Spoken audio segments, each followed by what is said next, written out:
Frères et sœurs, c'est le Seigneur lui-même qui nous reçoit et nous accueille ce matin.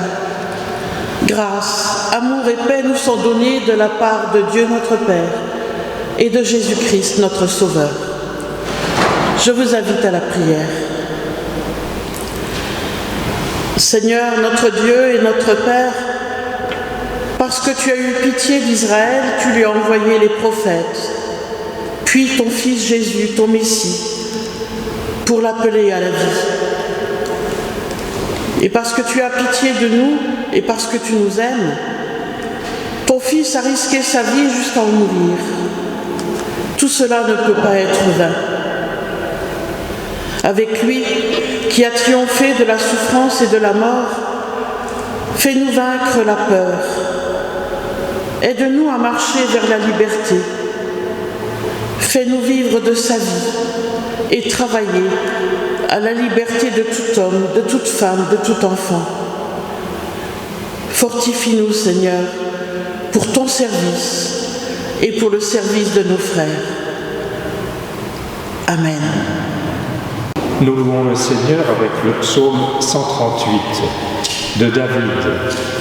Je te célèbre de tout mon cœur, je chante tes louanges en la présence de Dieu. Je me prosterne dans ton saint temple et je célèbre ton nom à cause de ta bonté et de ta fidélité, car ta renommée s'est accrue par l'accomplissement de tes promesses. Le jour où je t'ai invoqué, tu m'as exaucé, tu m'as rassuré, tu as fortifié mon âme. Tous les rois de la terre te loueront, ô Éternel. En entendant les paroles de ta bouche, ils célébreront les voies de l'Éternel, car la gloire de l'Éternel est grande. L'Éternel est élevé, il voit les humbles et reconnaît de loin les orgueilleux. Quand je marche au milieu de la détresse, tu me rends la vie. Tu étends ta main sur la colère de mes ennemis et ta droite me sauve. L'Éternel agira en ma faveur. Éternel, ta bonté dure toujours. N'abandonne pas les œuvres de tes mains. Écoutons ce que Dieu attend de nous dans ces deux versets de la lettre du Deutéronome. Regarde, j'ai placé aujourd'hui devant toi la vie et le bonheur, la mort et le malheur. J'ai mis devant toi la vie et la mort, la bénédiction et la malédiction.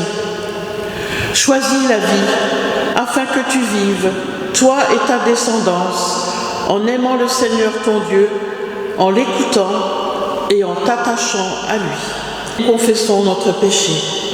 Prions. Notre Dieu, c'est ta présence que nous te demandons, non seulement pour cet instant de prière, mais pour toute notre vie. Oui, nous avons besoin d'être convaincus que tu es là, que tu nous accompagnes, que nous ne sommes pas seuls abandonnés à nous-mêmes. Donne-nous de porter dans nos cœurs ta lumière et ta chaleur. Donne-nous les forces nécessaires pour notre tâche quotidienne. Dans les difficultés et les épreuves de la vie, apporte-nous ton réconfort. Ce n'est pas seulement auprès de nous, mais auprès de tous les hommes que nous te demandons d'être présents. Que ton évangile rayonne sur cette terre et que partout ton Saint-Esprit suscite des ouvriers pour ton royaume. Seigneur, prends pitié de nous. Amen. Si vous vous croyez faible aujourd'hui, rappelez-vous que Dieu vous a toujours donné la force du lendemain. Si vous vous sentez angoissé aujourd'hui, rappelez-vous que Dieu vous a toujours donné la paix du lendemain. Si vous êtes dans l'épreuve aujourd'hui, rappelez-vous que Dieu vous a toujours gardé dans l'épreuve. Et si la route vous est cachée aujourd'hui, rappelez-vous que Dieu vous a toujours tracé à temps la route du lendemain. Nous croyons que Dieu est esprit et qu'il faut que ceux qui l'adorent l'adorent en esprit, mais aussi en vérité. Nous croyons que Dieu est lumière et que ceux qui marchent dans la lumière sont en communion les uns avec les autres.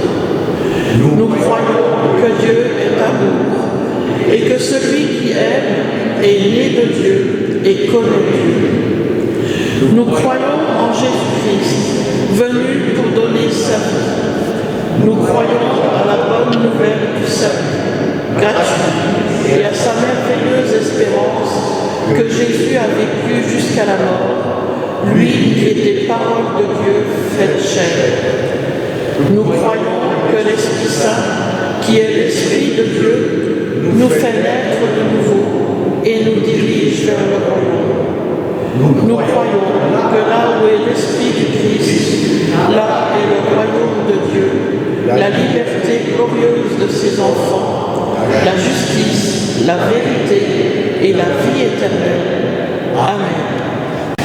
Avant d'ouvrir la parole de Dieu, demandons au Seigneur de nous éclairer par son Esprit. Seigneur, tu as créé les cieux et la terre par ta parole souveraine. Et tout comme au premier jour du monde, ton Verbe reste créateur. En ce premier jour de la semaine, nous sommes assemblés devant toi pour que tu nous fasses renaître à une vie nouvelle. Tu l'as promis, Seigneur, ta parole ne revient pas à toi sans effet. Alors qu'aujourd'hui, elle crée en nous l'image et la personne de ton Fils Jésus-Christ, afin que nous connaissions la plénitude de ta joie. Oui, Seigneur, donne-nous une parole pour notre cœur et un cœur pour ta parole. Amen. Notre première lecture se trouve dans le livre du prophète Ésaïe, chapitre 49, versets 1 à 6. Île, écoutez-moi, peuple lointain, soyez attentifs. L'Éternel m'a appelé dès ma naissance. Il m'a nommé dès ma sortie des entrailles maternelles. Il a rendu ma bouche semblable à un glaive tranchant. Il m'a couvert de l'ombre de sa main. Il a fait de moi une flèche aiguë. Il m'a caché dans son carquois.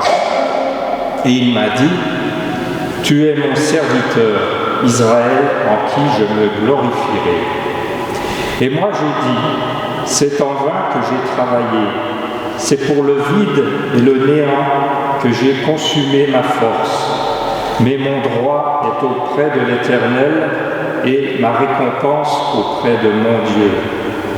Maintenant, l'Éternel parle, lui qui m'a formé dès ma naissance pour être son serviteur, pour ramener à lui Jacob et Israël encore dispersés. Car je suis honoré aux yeux de l'Éternel, et mon Dieu est ma force.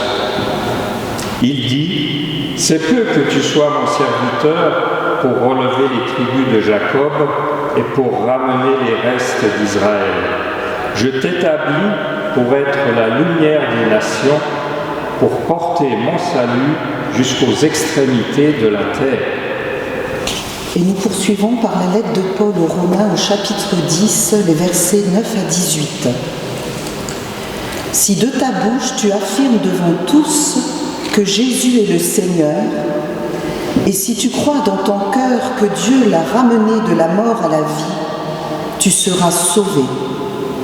Car l'homme croit dans son cœur et Dieu le rend juste devant lui. L'homme affirme avec sa bouche et Dieu le sauve.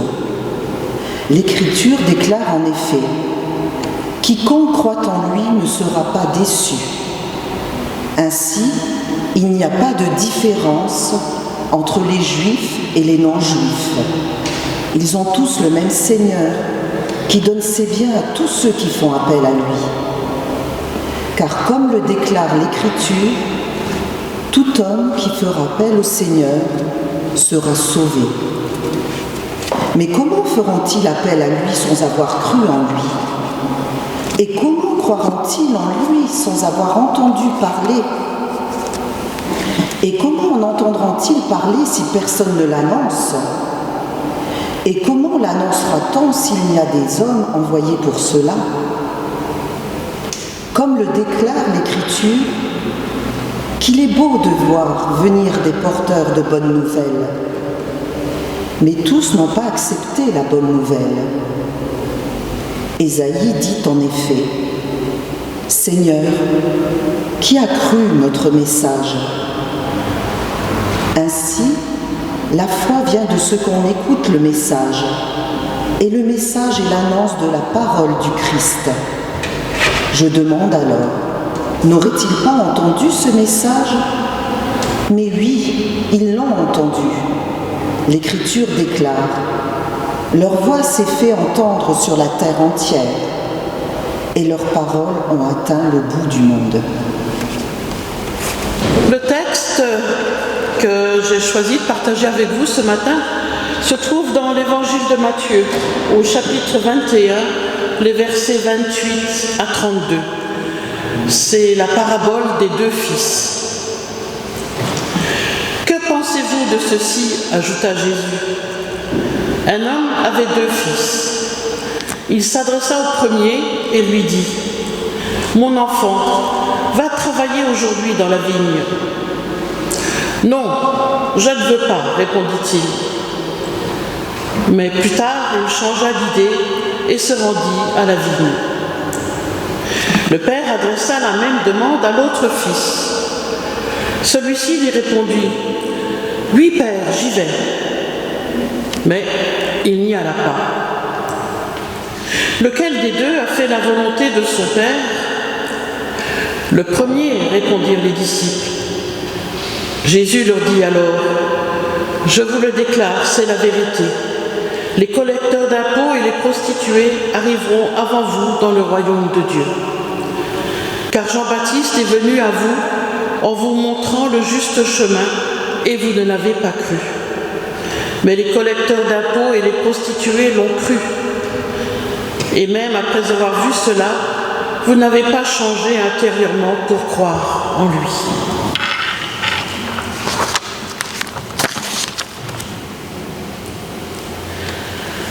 Il ne serait sans doute pas difficile de trouver dans notre entourage des enfants comme ceux de la parabole. En effet, chacun de nous pourrait mettre un nom sur ce gosse à la tête de mule, mais au cœur d'or, toujours prêt à se rebiffer tant il craint qu'on attente à sa liberté, mais qui, sans rien dire, va faire ce qu'on lui a demandé. Bien connu aussi, cet autre, toujours souriant, facile à vivre, répondant au quart de tour des « oui papa »,« tout de suite maman », très convaincant, mais que l'on retrouve une heure après, toujours plongé dans sa lecture ou la télévision sans avoir bougé le petit doigt. On pourrait baptiser symboliquement « non, oui », celui qui refuse et qui va quand même, et « oui, non », celui qui accepte mais ne se bouge pas. On s'aperçoit que Jésus ne parle pas ici des oui-oui, qui existent aussi, Dieu merci. Pas plus qu'il ne parle des non-non, auxquels on peut concéder au moins le mérite d'être honnête et cohérent. Mais avant de chercher à savoir qui sont ces deux fils de la parabole et qui ils représentent, je voudrais parler du Père. Dieu est considéré ici comme Père, et c'est ce qu'il veut être à notre égard à tous. Ce Père a donc deux fils, ce qui nous montre déjà que Dieu n'a pas une seule sorte d'enfant.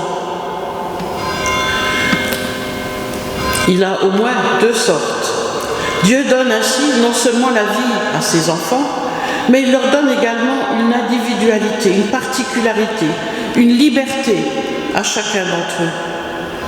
Dieu ne crée ni un troupeau ni une troupe, mais une famille où chacun porte un nom particulier.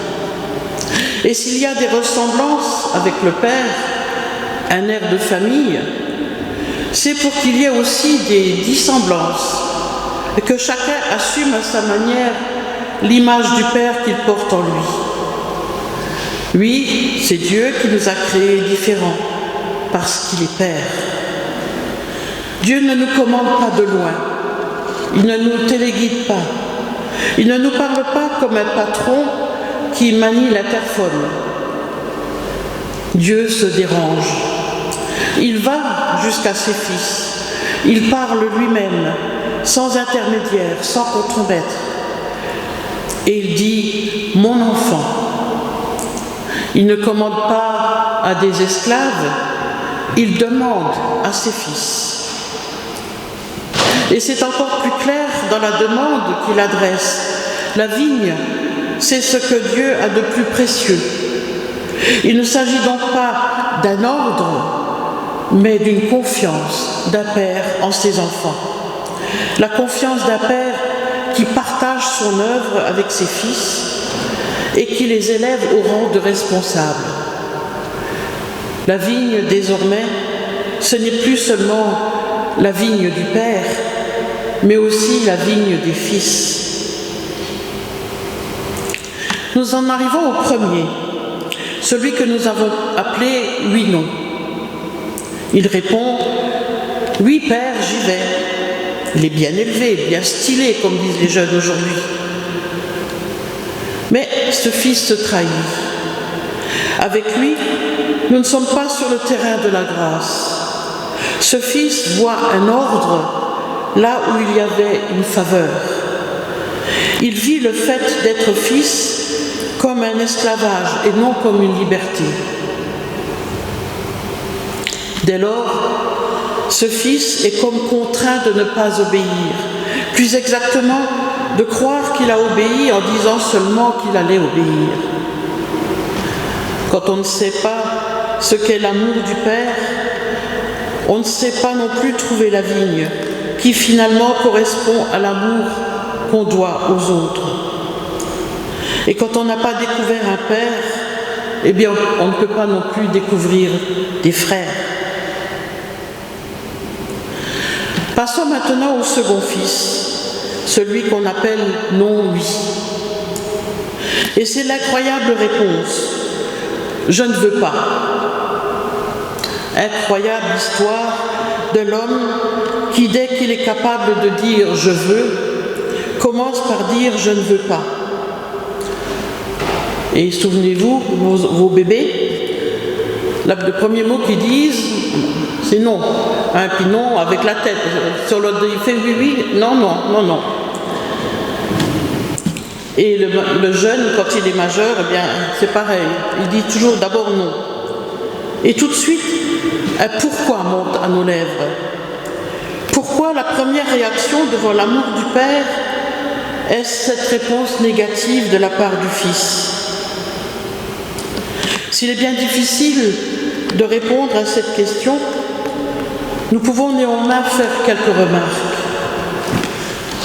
La première, c'est que le Père lui-même, dont tous les autres pères tirent leur dignité, ce Père bute sur un non. Alors, Dieu a-t-il raté l'éducation de certains de ses enfants? A-t-il manqué de doigté, de pédagogie, de psychologie? Certains parents pourraient en être consolés. Les échecs de l'éducation ne sont pas tous dus aux erreurs des parents. En effet, ici, le « je ne veux pas », c'est bel et bien le Fils qui l'a inventé tout seul. Que ceci nous rende méfiants envers tous ces livres qui voudraient faire endosser aux parents toutes les révoltes et les complexes de leurs enfants.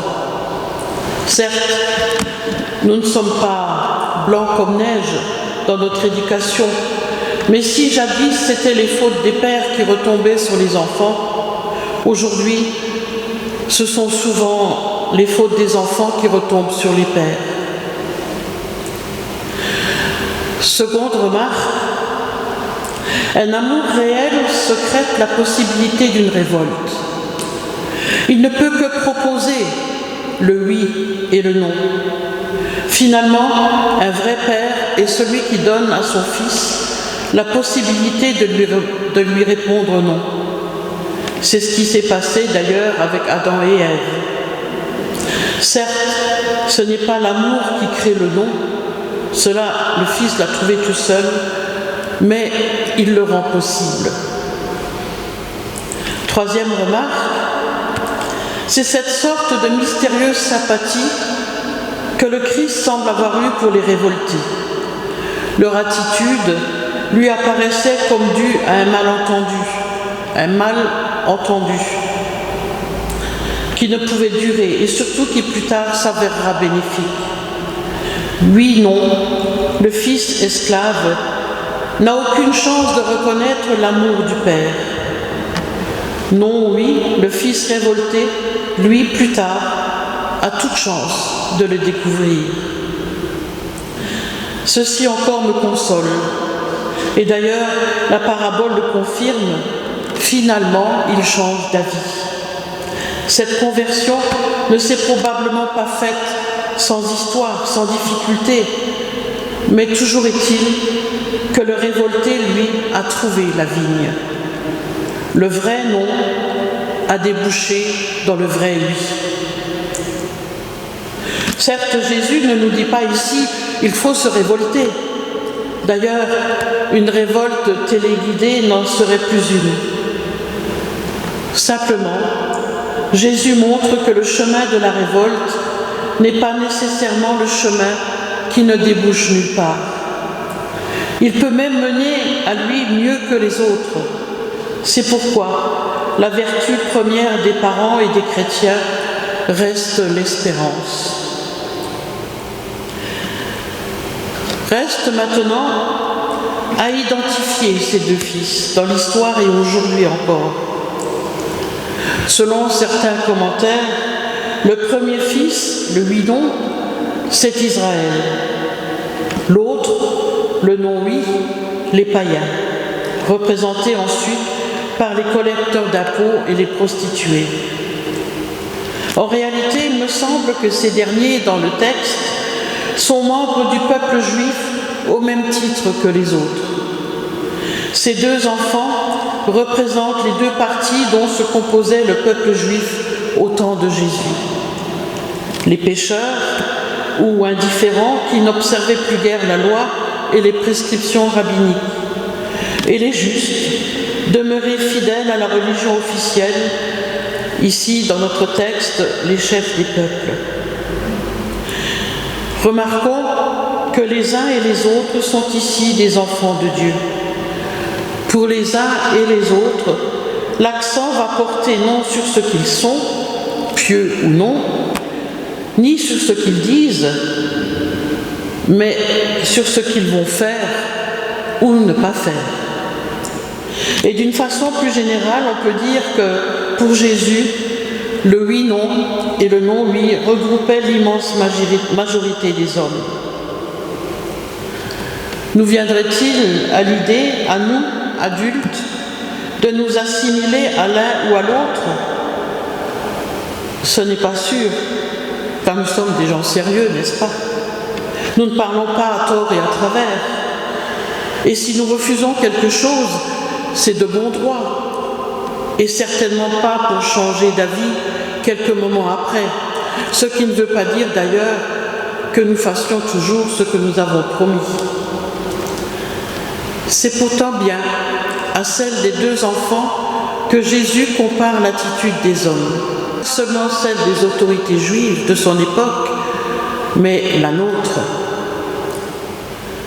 Combien de fois disons-nous « Oui Seigneur », sans bouger, bien installés dans nos habitudes et nos principes, alors que tout en refusant de nous mesurer à Dieu, nous ne lui laissons aucune chance de transformer notre cœur de pierre en cœur de chair. Et nous nous sommes même tellement blindés, endurcis au cours des siècles, que nous faisons semblant de ne plus être scandalisés par la parole du Christ. Les collecteurs d'impôts et les prostituées vous précèdent dans le royaume des cieux. En fait, personne n'est prêt à parier un centime sur ces filles des rues, et c'est moins que rien. Les interlocuteurs de Jésus croyaient avoir dit oui et avoir obéi. Mais il ne suffit pas de se dire croyant et pratiquant, encore faut-il mettre en pratique la foi que l'on a. En effet, foi et certitude de l'amour du Père doivent se traduire en obéissance. Ainsi, frères et sœurs en Christ, ne nous installons pas dans un confort de bons croyants. Sachons vivre dans l'humilité et nous repentir quand cela est nécessaire. Sachons également montrer le chemin de la repentance au non-oui et au non-non. Et préparons-nous à les accueillir lorsqu'ils viendront nous rejoindre. Que le Seigneur, par son Esprit, nous donne de vivre une plus grande cohérence entre ce que nous disons et ce que nous faisons, en vue d'un meilleur témoignage et pour la gloire de Dieu. Amen.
C'est le moment des annonces.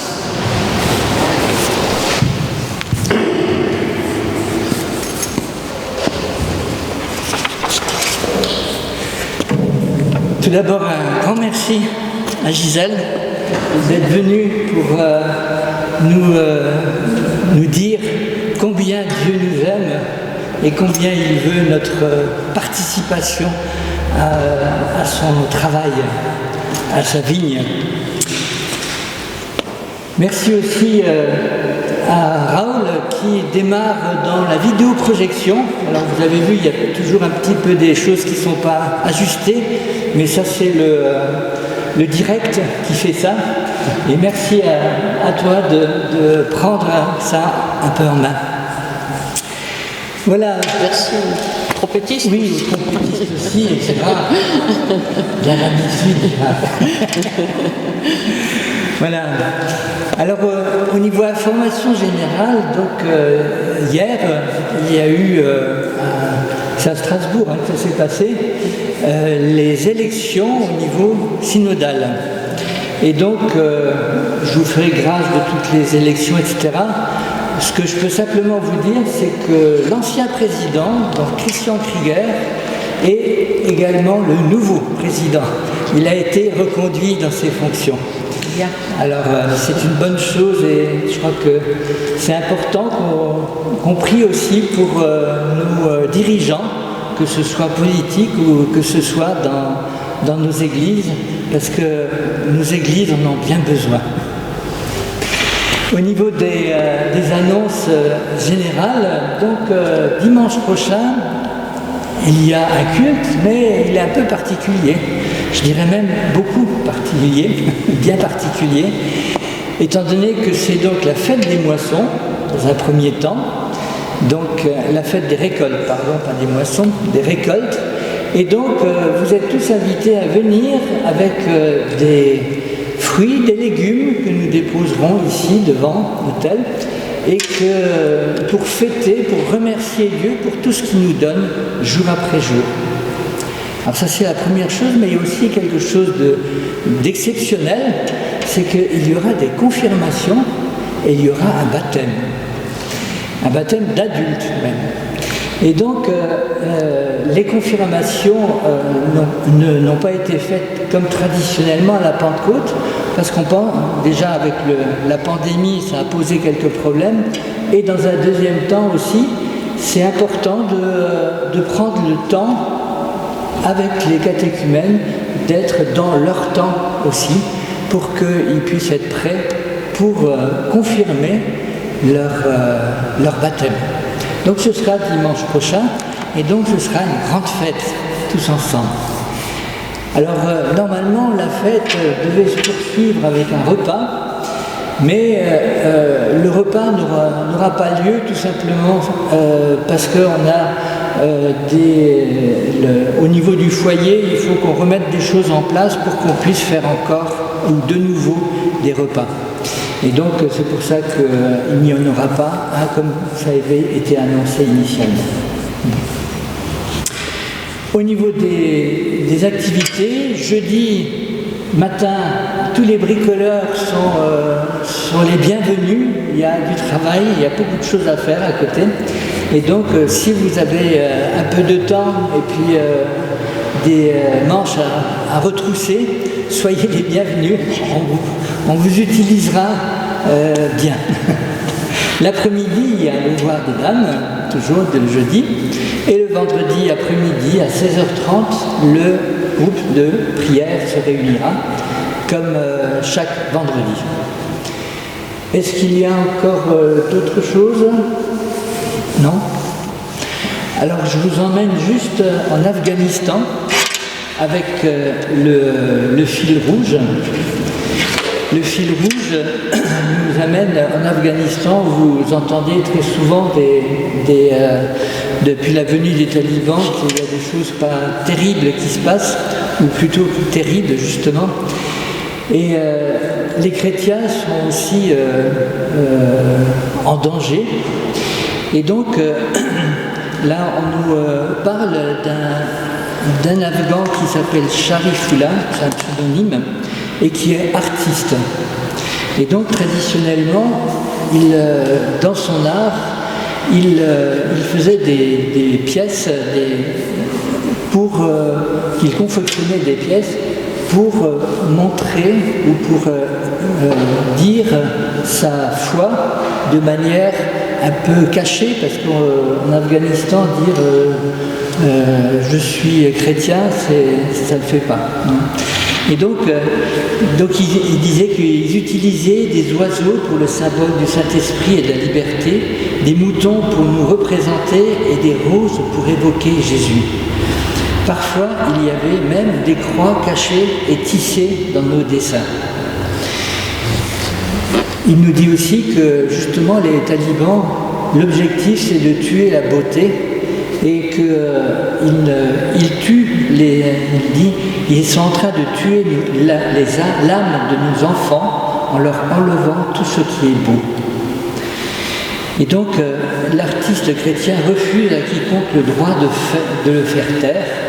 Nous ferons en sorte que le monde entende le souffle de l'Évangile à travers chacune de nos respirations.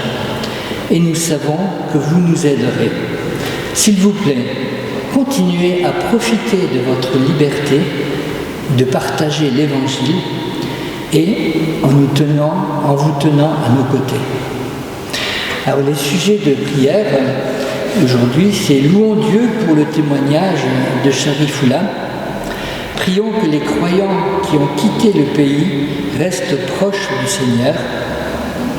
Également prions pour que Dieu se révèle aux dirigeants talibans par des rêves et des visions. La dernière chose, c'est qu'à la sortie, il y aura l'offrande. Et à la sortie aussi, il y aura un binôme de prière qui sera ici, à côté de la chaire. Ceux qui voudraient prier, prendre un temps de prière, de reconnaissance ou un sujet de prière plus difficile, qu'ils soient les bienvenus pour que nous puissions prier pour lui et que durant toute cette semaine, nous prions dans notre intercession. Dieu Père, nous nous sommes rassemblés pour te louer et te bénir. Merci pour ton amour qui nous a appelés, avant même que nous le sachions, à devenir tes enfants. Merci pour la joie que tu nous donnes de pouvoir répondre à ton amour. Fais-nous discerner jour après jour les tâches pour lesquelles tu nous désignes.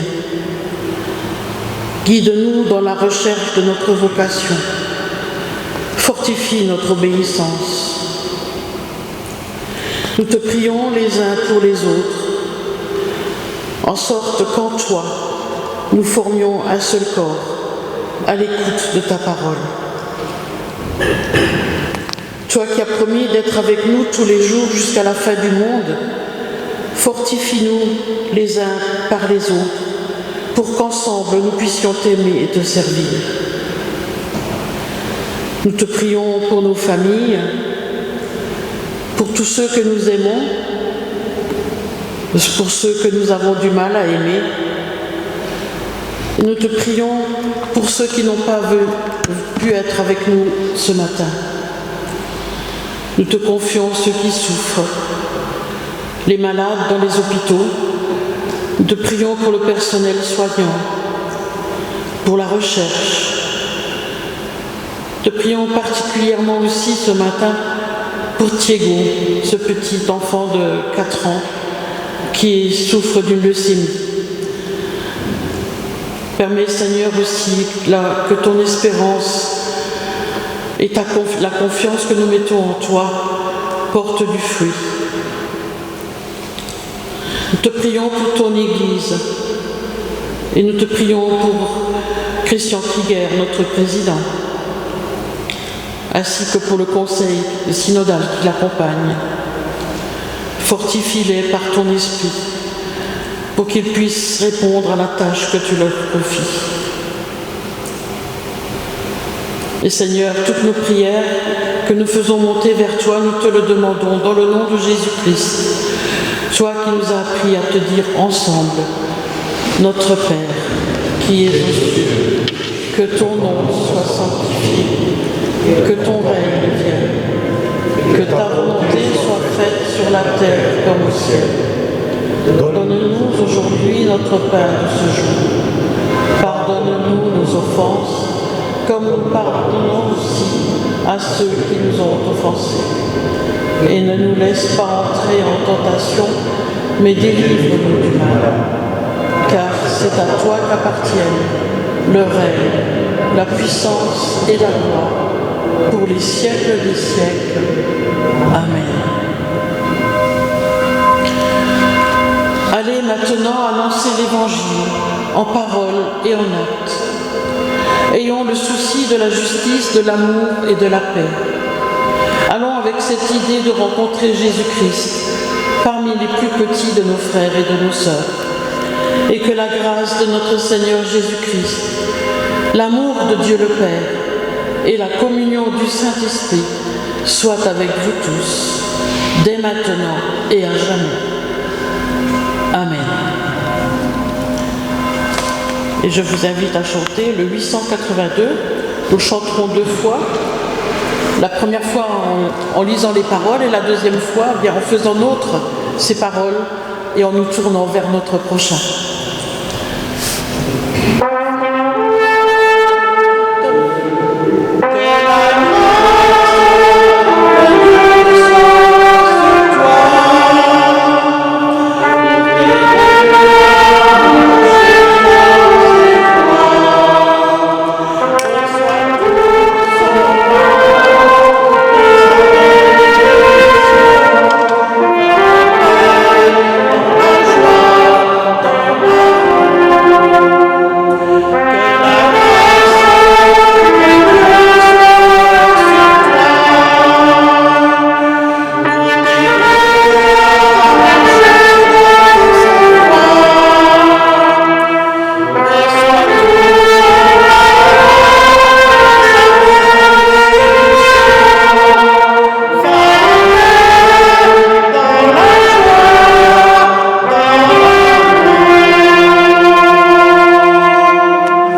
j'avais même fait tomber